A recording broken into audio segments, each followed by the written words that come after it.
preparando o povo para o breve retorno do Salvador. Apresenta...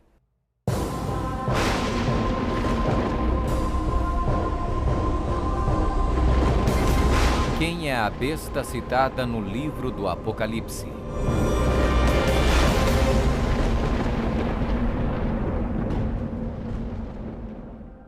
O livro do Apocalipse é um dos livros mais amplamente discutidos e debatidos entre estudantes da Bíblia e acadêmicos seculares. Em suas páginas estão registradas as advertências mais aterradoras e profecias explícitas que se possa imaginar. Bem-aventurado aquele que guarda as palavras da profecia deste livro.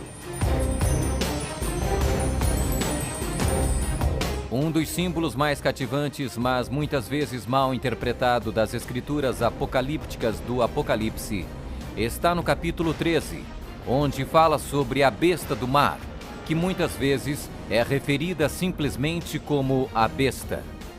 Durante séculos, muitas pessoas têm incessantemente especulado qual a identidade da besta. A Bíblia, no entanto, é o seu próprio intérprete. Ao comparar Escritura com Escritura e permitindo que a Bíblia se interprete a si mesma, a identidade da besta torna-se indiscutivelmente clara. Observação: nas profecias bíblicas, a besta simplesmente representa um reino. A besta do mar está inexoravelmente ligada a dois outros símbolos usados na Bíblia, todos representando o mesmo poder e o mesmo reino. Apocalipse 17. A prostituta montada numa besta de 7 cabeças. Daniel 7. O chifre pequeno.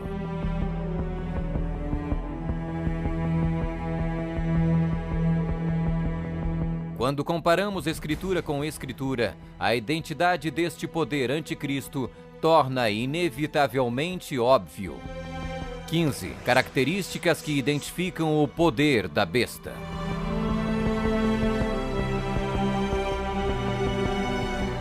1. É uma igreja e uma cidade. E a mulher, prostituta, que viste é a grande cidade que reina sobre os reis da terra. Apocalipse 17, 18. Observação: na profecia, a mulher é igual à igreja, a prostituta, mulher, portanto, igual uma apóstata, igreja infiel. 2. Está sentada sobre 7 montes.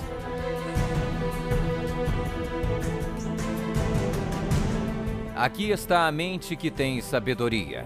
As 7 cabeças são 7 montes, sobre os quais se senta a mulher. Apocalipse 17, 9.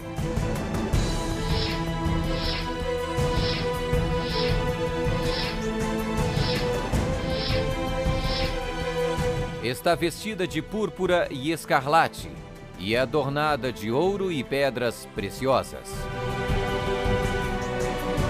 A mulher, igreja, estava coberta de púrpura e escarlate, e adornada de ouro, de pedras preciosas e pérolas. Apocalipse 17, 4. 4. Exerce poder sobre todos os habitantes da terra. Também foi-lhe dada autoridade sobre toda a tribo, povo, língua e nação. 5. Surgiu de uma área densamente povoada, com uma diversidade cultural. Também disse-me: as águas que viste, onde a prostituta se senta, são povos, multidões, nações e línguas. 6. Completamente erradicou 3 reinos quando subiu ao poder. Atentando nesses chifres, reparei que nascia de entre eles um outro mais pequeno, e que na sequência disso, 3 outros foram arrancados, com a raiz e tudo, para lhe deixar espaço. Observação: na profecia, o chifre igual um rei, reino. 7. Faz guerra com os santos. Vi a mulher embriagada com o sangue dos santos e com o sangue dos mártires de Jesus.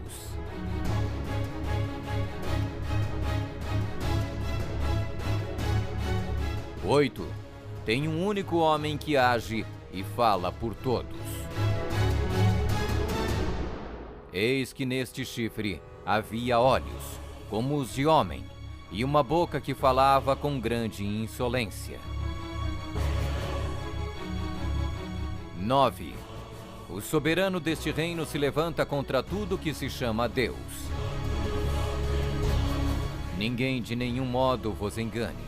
O homem da iniquidade é revelado, o filho da perdição, o qual se opõe e se levanta contra tudo que se chama Deus, o objeto de culto, a ponto de assentar-se no santuário de Deus, ostentando-se como se fosse o próprio Deus. 10. O soberano deste reino identifica-se com o número 666. Aqui está a sabedoria. Aquele que tenha entendimento, calcule o número da besta, pois é número de homem. Ora, esse número é 666.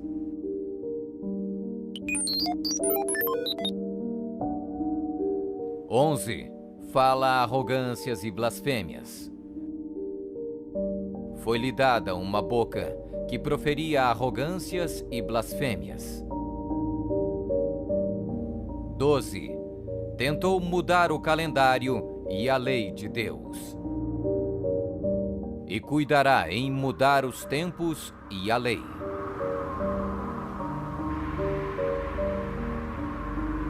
13. Governou por 1260 anos. E foi-lhe dada a autoridade para agir 42 meses.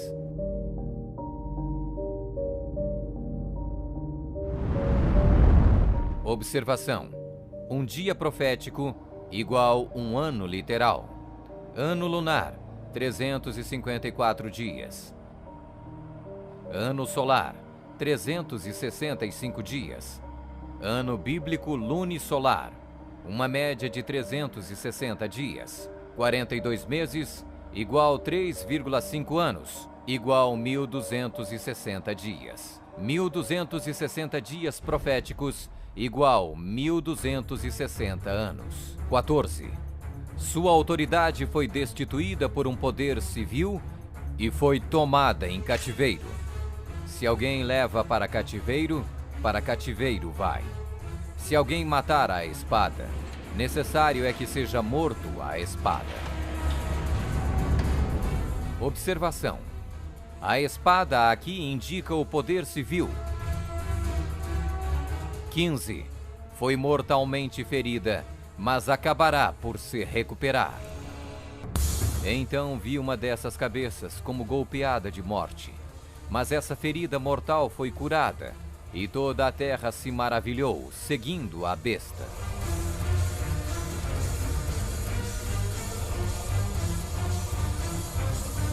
É uma igreja e uma cidade. Está sentada sobre 7 montes. Está vestida de púrpura e escarlate, e adornada de ouro e pedras preciosas. Exerce poder sobre todos os habitantes da terra. Surgiu de uma área densamente povoada, com uma diversidade cultural. Completamente erradicou 3 reinos quando subiu ao poder. Faz guerra com os santos. Tem um único homem que age e fala por todos. O soberano deste reino se levanta contra tudo que se chama Deus. O soberano deste reino identifica-se com o número 666. Fala arrogâncias e blasfêmias. Tentou mudar o calendário e a lei de Deus. Governou por 1260 anos. Sua autoridade foi destituída por um poder civil e foi tomada em cativeiro. Foi mortalmente ferida, mas acabará por se recuperar. Somente um poder na história corresponde com todos estes detalhes da descrição profética. A Igreja Católica Romana. Vamos conferir. A Igreja Católica Romana. 1. É uma igreja e uma cidade. A Igreja Católica Romana e a cidade e estado do Vaticano são sinônimos. O Tratado de Latrão, Papa Pio XI, Mussolini, 1929, declarou o Vaticano um estado independente e reconheceu a soberania do Papa dentro da cidade. Os pactos consistiam de um tratado político que criou a cidade-estado do Vaticano e deu reconhecimento total da soberania à Santa Sé.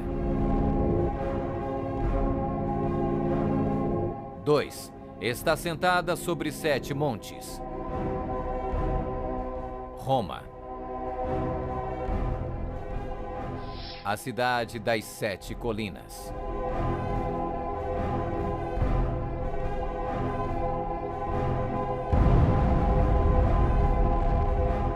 Palatino, o Capitólio, o Aventino, Célio, Esquilino, o Viminale, Quirinale. O local histórico de Roma, nas famosas 7 colinas, foi ocupado durante a Idade do Bronze.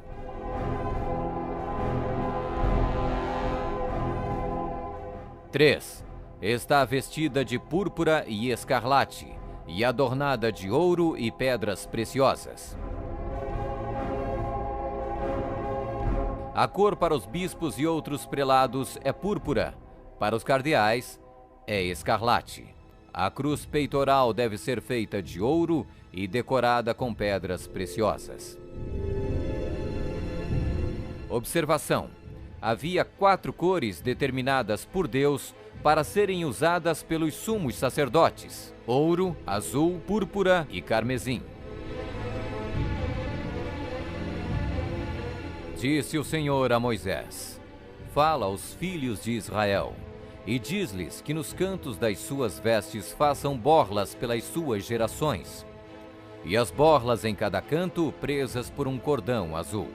E as borlas vos serão, para vendo-as, vos lembreis de todos os mandamentos do Senhor, e os cumprais. E não seguirei os desejos do vosso coração, nem os dos vossos olhos, após os quais andais adulterando, para que vos lembreis de todos os meus mandamentos e os cumprais, e santos sereis a vosso Deus. 4. Exerce autoridade sobre todos os habitantes da terra. Nós definimos que a Santa Sé Apostólica e o Pontífice Romano têm a supremacia sobre todo o mundo, sobre o qual não existe autoridade superior. O Papa Gregório se declara como direto herdeiro da comissão ilimitada sobre todas as almas. 5. Surgiu de uma área densamente povoada com uma diversidade cultural. A Igreja-Estado Católica Romana surgiu do meio de 10 tribos, monarquias originais da Europa. Anglo-saxões, Inglaterra; germanos, Alemanha; visigodos, Espanha; francos, França; lombardos, Itália; burgundos, Suíça; suevos, Portugal; érulos; ostrogodos; vândalos;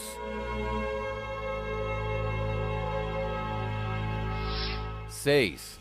Completamente erradicou 3 reinos quando subiu ao poder. A história registra que o Papado de Roma eliminou 3 das 10 originais tribos da Europa: os vândalos, 454 d.C., os érulos, 493 d.C., os ostrogodos, 538 d.C. O imperador católico Zeno preparou um tratado com os ostrogodos em 487, o qual resultou na erradicação do reino ariano dos érulos em 493. E o imperador católico Justiniano exterminou os vândalos arianos em 534 e, significativamente, quebrou o poder dos arianos ostrogodos em 538. Assim foram os 3 chifres de Daniel, os Érulos, os Vândalos e os ostrogodos, arrancados pela raiz. Hoje não existe uma única linhagem que pode ser rastreada até um destes 3 reinos. Eles foram literalmente erradicados, arrancados pela raiz. 7. Faz guerra com os santos.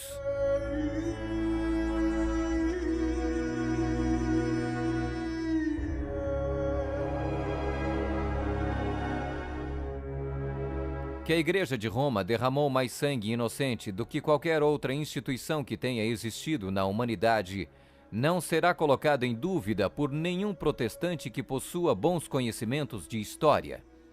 É impossível formar uma ideia completa do enorme número de vítimas, e é quase certo não existir poder de imaginação capaz de compreender adequadamente seu sofrimento.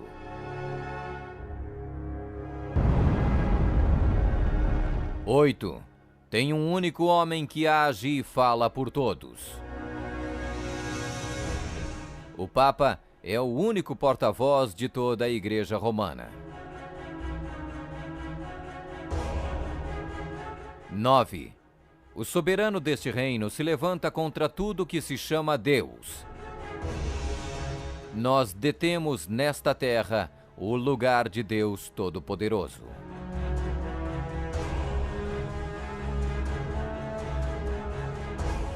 10. O soberano deste reino identifica-se com o número 666. A tríplice coroa do Papa tem a inscrição Vicarius Filii Dei, que em latim significa o vigário do Filho de Deus. O valor numérico do título blasfêmico é 666.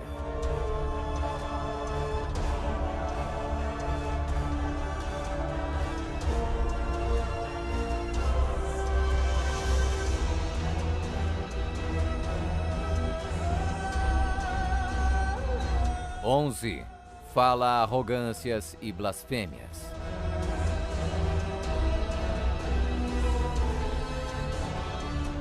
A Sagrada Escritura define blasfêmia como 1. Afirmam ser Deus na terra. O Papa não é apenas o representante de Jesus Cristo, mas ele é Jesus Cristo, ele mesmo oculto sob o véu da carne. 2. Afirma o poder de perdoar pecados. Esta autoridade judicial irá até mesmo incluir o poder de perdoar pecados. 3. Perseguir o povo do Altíssimo em nome do Altíssimo. Devemos classificar a Inquisição como uma das manchas mais negras dos registros da humanidade. Alguns historiadores estimam que mais de 100 milhões de pessoas foram mortas pela Igreja Romana durante a Inquisição. Sob um véu de cristianismo, a besta perseguiu e matou os verdadeiros seguidores de Deus e outros que não conformaram com suas regras. 12. Tentou mudar o calendário e a lei de Deus. O Papa é de tão grande autoridade e poder que pode modificar, explicar ou interpretar mesmo as leis divinas. O domingo é uma instituição católica e sua pretensão de observância pode ser defendida somente em princípios católicos. Do início ao fim das Escrituras, não há uma única passagem que justifique a transferência do culto público semanal do último dia da semana para o primeiro. A Igreja Católica declara naturalmente ter sido a mudança do sábado para o domingo um ato seu, e o ato é um sinal de sua autoridade eclesiástica. Observação: esta mudança não foi simplesmente uma troca de dias de culto, foi uma mudança de calendários. No século IV, Roma adotou um falso calendário pagão e proibiu o calendário lunisolar bíblico. O papado também removeu o segundo mandamento, que proíbe a adoração de ídolos. A fim de manter 10 mandamentos, eles dividiram o 10º mandamento em 2 partes. 13. Governou por 1260 anos. 538 d.C. O papado, trabalhando em conjunto com o governo civil, acabou com o poder dos ostrogodos, deixando sua reivindicação de supremacia eclesiástica incontestada. A Igreja Romana poderia e pode exercer sua plena autoridade. 1798 d.C. Em 1798, o general Berthier da França fez a sua entrada em Roma, aboliu o governo papal e estabeleceu um secular. O papado governou durante exatamente 1260 anos, a partir de 538 até 1798. 14. Sua autoridade foi destituída por um poder civil e foi tomada em cativeiro. A suprema humilhação da Igreja veio quando Pio VI foi expulso de Roma pelos exércitos franceses em 1798 e no ano seguinte foi levado cativo por eles e arrastado de volta para a França, onde morreu. 15. Foi mortalmente ferida, mas acabará por se recuperar. O papado foi mortalmente ferido. O general Berthier aboliu o governo papal. A ferida começa a sarar e o papado revive. 1929. Roma foi concedida o soberano estatuto extraterritorial em 1929 pelo Tratado de Latrão e Concordata. Eis que venho sem demora. Bem-aventurado aquele que guarda as palavras da profecia deste livro.